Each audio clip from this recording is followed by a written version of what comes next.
Hello everyone, hope you all are good. My name is Uttama and here we are to discuss the Hindi newspaper. और आज तारीख है 11 जुलाई 2023। तो क्या है आज के द हिंदी न्यूज़पेपर में? तो जब मैं आज का द हिंदी न्यूज़पेपर देख रही थी तो मुझे एक बहुत ही इंटरेस्टिंग टॉपिक दिखा एडिटोरियल में। और जब एडिटोरियल में बहुत इंटरेस्टिंग टॉपिक आता है तो बहुत मज़ा आता है वीडियो बनाने में। तो आज का जो टॉपिक है वो बात कर रहा है एआई यानी कि आर्टिफिशियल इंटेलिजेंस, जिसके बारे में लगभग हम बहुत ज़्यादा लोग जानते हैं, ज़्यादातर तो कह सकते हैं हम जानते हैं। और कैसे जानते हैं? एक बहुत ही कॉमन ऐप, जिसको ऐप कहो या आप वेबसाइट कहो, चैट जीपीटी। ठीक है, चैट जीपीटी के बारे में हम सब ने सुना है, हमने यूज़ किया है। मैंने भी यूज़ किया है पर्सनली, और मुझे सच में बताऊँ तो बहुत ही हेल्पफुल लगा। ठीक है, तो यहाँ पर जो राइटर है वो यही बताना चाहते हैं किस तरीके से ये जो एआई है ये हमारे जो सराउंडिंग है उसको चेंज कर रहा है। और फिर ये भी बता रहे हैं कि क्या पॉजिटिव इम्पैक्ट्स हैं एआई की, किस तरीके से पॉजिटिवली ये हमें ग्रोथ में हेल्प कर सकता है एआई, और किस तरीके से ये हमें नेगेटिव इम्पैक्ट भी कर सकता है। ठीक है, और आखिरी में जो राइटर है वो ये बताना चाहते हैं कि किस तरीके से एआई जो है, अगर एआई का हमने सही यूज़ नहीं किया तो कहीं ना कहीं ये हमें इंडिया को बहुत ज़्यादा नेगेटिव इम्पैक्ट्स दे सकता है। तो चलिए जानते हैं कि राइटर यहाँ पर क्या क्या पॉजिटिव इम्पैक्ट और क्या क्या नेगेटिव इम्पैक्ट हमें बताना चाहते हैं। तो यहाँ पर वो साफ साफ ये बता रहे हैं कि किस तरीके से हम जैसे जैसे मॉडर्न होते जा रहे हैं, टेक्नोलॉजिकल एडवांसमेंट्स आ रही हैं, तो हम ऑटोमेटिक कार्स वगैरह देख रहे हैं ना। ऑटोमेटेड कार है, we have self driving cars. उसके बाद हम देख रहे हैं कैसे हम रोबोट्स बना रहे हैं, drones, military weapons, there are so many things, like so many instrument that we are making is having artificial intelligence, right? तो ये देखा जा रहा है कि किस तरीके से हम इसको यूज़ में ला रहे हैं धीरे धीरे, और किस तरीके से ये हमारे लिए यूज़फुल बना हुआ है। पर यहाँ पर राइटर ये कह रहे हैं कि आज भी ये एक डिबेट का टॉपिक बना हुआ है कि क्या ये जो एआई है ये प्रोडक्टिविटी पावर्ड है, या फिर ये ह्यूमंस यानी कि ये ह्यूमंस को रिप्लेस कर देगा इन वर्किंग, जिससे कि ज़्यादातर लोग जो है वो अनएम्प्लॉयड हो जाएंगे। तो जानते हैं कि पॉजिटिव और नेगेटिव इम्पैक्ट्स क्या हैं। तो यहाँ पर पॉजिटिव इम्पैक्ट्स की अगर बात की जाए तो राइटर जो है वो हमें ये कह रहे हैं, ये हमें बता रहे हैं कि ज़्यादातर जो कंपनीज़ हैं, ठीक है, उन्होंने कहा कि एक सर्वे वगैरह हुआ जिसमें कि कंपनीज़ जो है उसमें एक कंपनी में 5000 कस्टमर सपोर्टर एजेंट्स थे। ठीक है, अब वहाँ पर क्या किया, वहाँ पर एआई को यूज़ किया। कैसे यूज़ किया? हम सभी ने जब भी हम कस्टमर केयर को कॉल करते हैं तो वहाँ पर हमें एक ऑटोमेटेड आवाज़ आती है जिसमें वो हमें बोलती है कि हिंदी में बात करनी है तो प्रेस दिस नंबर, इंग्लिश में बात करनी है तो समहाउ आगे जा के वो हमें कस्टमर को सेग्रीगेट कर देते कि अगर आपको ये प्रॉब्लम है तो ये नंबर दबाइए, अगर आपको रिन्यूअल चाहिए तो ये दबाइए।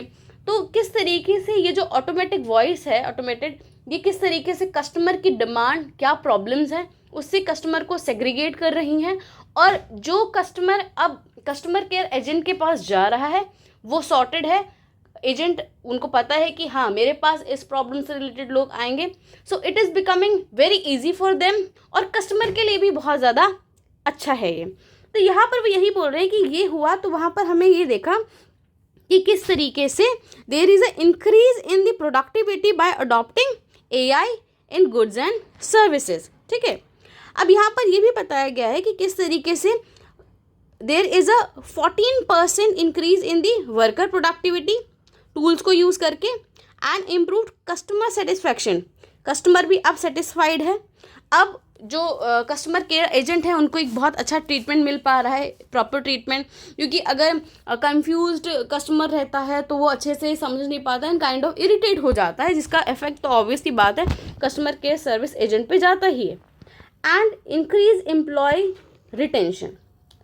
तो यहाँ पर यही बोला जा रहा है कि देखिए ये एक एग्जाम्पल है जिसमें कि हम साफ देख सकते हैं कि किस तरीके से एआई ने एम्प्लॉयमेंट को कम नहीं किया है, बल्कि उसे अच्छा ही बनाया, उसको बेटर ही बनाया है। ठीक है, अब यहाँ पर एक और सर्वे की बात हो रही है जिसमें ये बताया है कि लिंक्डइन की टॉप 15 कंपनीज जो हैं यूएस की, उन्होंने ये बताया है कि after adapting the AI 70% of them has said कि हमें जो है faster, smarter and more productivity मिली है। ठीक है, वेयर 32% ने कहा है कि अभी हम कह नहीं सकते, current impact may be moderate, अभी ठीक हो सकता है, पर हम लार्जर एरिया में 5 ईयर्स के बाद ही बता पाएंगे कि क्या ये पॉजिटिव है या नेगेटिव है।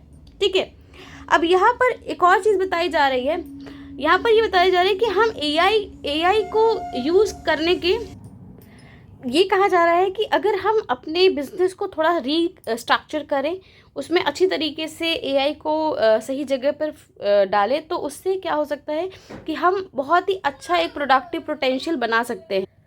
अब ये हमारे जो राइटर है वो ये भी कहना चाहते हैं किस तरीके से जो एआई है उसने एक्चुअली जो ग्लोबल इकोनॉमी है, ग्रोथ यानी इकोनॉमी, किस तरीके से जो कंट्रीज़ हैं वो इकोनॉमिकली ग्रोथ लाएंगी। वहाँ पर ये कह रहे हैं कि अगर हम इस तरीके से अगर हम यूज़ करते रहे एआई को, तो there will be global GDP rise by 14%, कब तक होगा, 2030 तक।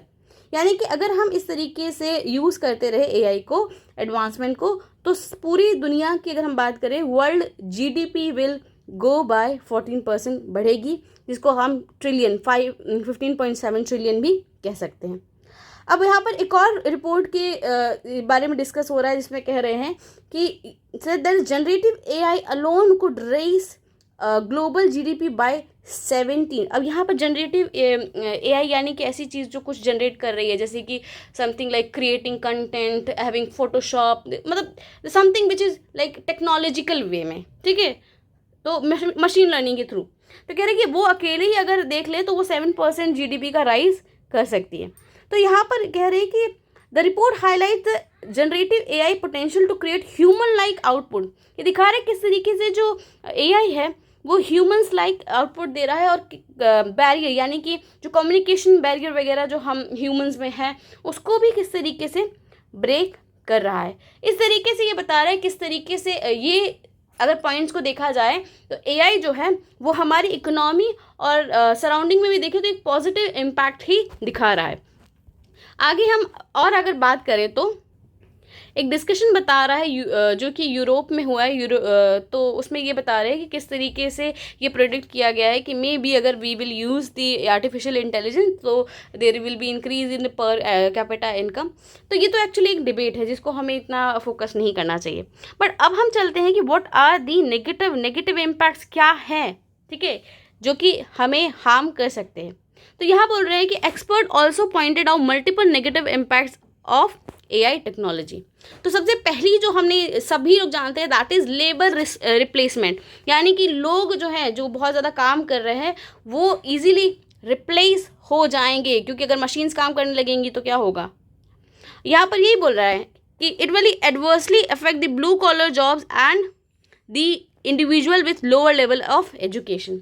ठीक है, मशीन से रिलेटेड वो जो वर्क है वो तो ऑब्वियसली कम ही हो जाएगा। ठीक है, नाउ इसमें यहाँ पर ये बोल रहा है किस तरीके से this scenario will bring a inequality कैसे, if someone is knowing the software thing will be earning more, if someone is having some hard skill then person will be earning less.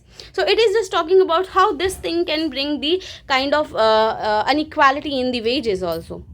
And the one of the main impact which it has, वो discuss कर रहे हैं कि किस तरीके से ये जो एआई है वो एक तरह का कंपटीशन और जो है वो गहरा जाएगा कंपनीज के अंदर कि, और उसमें ये होगा कि जिसको पहली टेक्नोलॉजी मिली वो राज करेगा, और इसी तरीके से लोग टेक्नोलॉजी के पीछे भागते रहेंगे और एडवांस होते रहेंगे, और जिसके पास ज़्यादा एडवांस टेक्नोलॉजी होगा वो हमेशा विनर होगा, राइट। सो इस तरह की चीज़ों के बारे में बात किया जा रहा है कि इस तरीके से ये जो है एक तरीके से इनइक्वालिटी लाएगा, ठीक है, obviously removing the labour. But यहाँ पर एक और चीज़ को डिस्कस किया जा रहा है किस तरीके से ये बताया जा रहा है कि जब अगर हम पुराने ज़माने की बात करें, जब धीरे धीरे टेक्नोलॉजी एडवांस हो रही थी, तो वहाँ पर ये बोला गया कि जब टेक्नोलॉजी एडवांस हुई तो उसने जो है डिस्प्लेस कर दिया किसको, लो पेड फर्म जॉब को, ठीक है। उसके बाद ये भी बोला जा रहा है कि जैसे कि अगर हम पास्ट को ले तो there were so many jobs जो 1940 से पहले नहीं थी, बट आफ्टर 1940 एडवांसमेंट के बाद there are so many jobs which are being created. तो ये भी कहा जा रहा है कि मे be this AI can create more jobs and it can not like it can add on the replacement, जो रिप्लेस हुए उसको कहीं ना कहीं जा करके एड ऑन कर दे। Now as you can see that opportunities for India, यहाँ पर ये बात हो रही है कि किस तरीके से इंडिया के लिए अपॉर्चुनिटी है, और अगर इसका फ़ायदा नहीं उठाया गया तो ये कहीं ना कहीं इसके लिए एक कह सकते हो नेगेटिव इम्पैक्ट भी होगा इसके ऊपर. Now here you can C India being the most populous country should be on the look out for any negative. अब यहाँ पे ये कर रहा है कि जो इंडिया के मोस्ट ऑफ द सेक्टर है वो सर्विस सेक्टर में है. ठीक है, यहाँ पर बहुत ज़्यादा लोग जो है, बहुत ज़्यादा वर्किंग पॉपुलेशन है. तो अगर इकोनॉमी में अगर लेबर रिप्लेसमेंट हुआ तो सबसे ज़्यादा जो नुकसान है वो सिर्फ इंडिया को होगा. तो यहाँ पे आप देख सकते हो कैसे increase in the efficiency by adoption of AI call centre and software will does not bode well for the million Indians. अब यहाँ पे ये बोल रहा है कि अगर ऑटोमेशन यूज़ हो गया तो ये कहीं ना कहीं इंडियंस के लिए नुकसान होगा. जैसे कि हम सभी लोग जानते हैं कि मोस्ट ऑफ सर्विस सेंटर जो है इंडिया में, जो सर्विस सेक्टर है वो बहुत बड़ा है. काफ़ी ज़्यादा लोग जो एम्प्लॉयड है वो सर्विस सेक्टर में एम्प्लॉयड हैं. वहाँ पर ये भी बोल रहा है कि अगर हम इंडियंस को अच्छे से ट्रेन नहीं करेंगे, अगर एआई के बारे में ट्रेनिंग नहीं होगी, लोग अगर एडवांस नहीं होंगे टेक्नोलॉजी, तो ये कहीं ना कहीं बहुत ही बुरा इम्पैक्ट होगा इंडियन इकोनॉमी के बारे में. यहीं पर अगर हम एक और पॉजिटिव चीज़ लें तो ये हम जानते हैं कि किस तरीके से हमारे इंडिया में इंटरनेट जो है बहुत ही ज़्यादा चीपर अमाउंट में मिलता है, जिससे कि लोग अब ऑनलाइन एजुकेशन की तरफ भाग रहे हैं. They are like choosing it. So this online education can help them and train them in AI, and this can also be a new opportunity, ठीक है, for India. और ये भी कहा जा रहा है कि चाइना जो है वो इस AI का बहुत ही अच्छा इस्तेमाल करने वाला है आने वाले सालों में, जिसका GDP पे उसके असर आपको साफ दिखेगा टिल 2030. अब यही जो डिस्कशन है इसके बारे में किया जा रहा है कि क्या ये सच में बहुत पॉजिटिव होगा AI या फिर ये नेगेटिव होगा. फिर ये भी कहा जा रहा है कि अगर गवर्नमेंट कुछ पॉलिसीज़ बनाए इसको कंट्रोल करने की, और धीरे धीरे जैसे एडवांसमेंट आए और जो भी उसकी कमियां दिखे उससे रिलेटेड रेगुलेशंस लाए, तो कहीं ना कहीं ये जो AI है ये एक वरदान साबित हो सकता है. और ये ऐसे अगर देखा जाए, अगर ऐसा चीज़ नहीं किया गया, इसको देखा ना गया, इस पर आप मॉनिटर ना करो इसको अच्छे से, तो ये एक नेगेटिव इम्पैक्ट भी हो सकता है. राइट. आई थिंक आज का आपको जो एडिटोरियल है वो समझ में आया होगा. यहाँ पर मोस्टली आज बात की गई है कुछ आप कह सकते हो रिसर्च के बारे में, कुछ सर्वेस के बारे में, जिसमें कि उन्होंने बताया कि किस तरीके से इकोनॉमी को बेनिफिट होगा. फिर यहाँ उन्होंने बताया कि इकोनॉमी को नुकसान भी हो सकता है, क्योंकि लेबर डिस्प्लेसमेंट हो जाएगा. लेबर ही नहीं वर्क करेंगे तो लोग कमाएंगे ही नहीं, तो इकोनॉमी कैसे बढ़ेगी. तो वहाँ पर ये भी बोल रहे हैं कि जॉब कुछ क्रिएट भी हो सकती हैं, क्योंकि 1940 से जब थोड़ा एडवांसमेंट आया तो उसमें कुछ नई जॉब्स को क्रिएट किया और कुछ पुरानी जॉब्स को डिस्ट्रॉय भी कर दिया. ठीक है, इंडिया में अगर मैं बात करूं तो there are so many jobs which are being created, जैसे कि क्रिएटेड आप कह सकते हो डिस्ट्रॉय भी हुई हैं. जैसे कि आप एग्जांपल लेते हैं floor cleaning machine, automatic machines वगैरह हम लोग कितना ज़्यादा यूज़ कर रहे हैं. ठीक है, जिससे कि लेबर्स जो है वो बहुत कम हुए हैं. लेकिन हम अगर सर्विस सेक्टर में बात करें तो सर्विस सेक्टर में जो एम्प्लॉयमेंट है वो बहुत ज़्यादा बड़ा है, जो कि इंडिया में पहले नहीं था. आई थिंक आज का जो एडिटोरियल है आपको समझ में आया होगा, और अच्छा लगी तो प्लीज़ लाइक सब्सक्राइब करिएगा. Thank you everyone.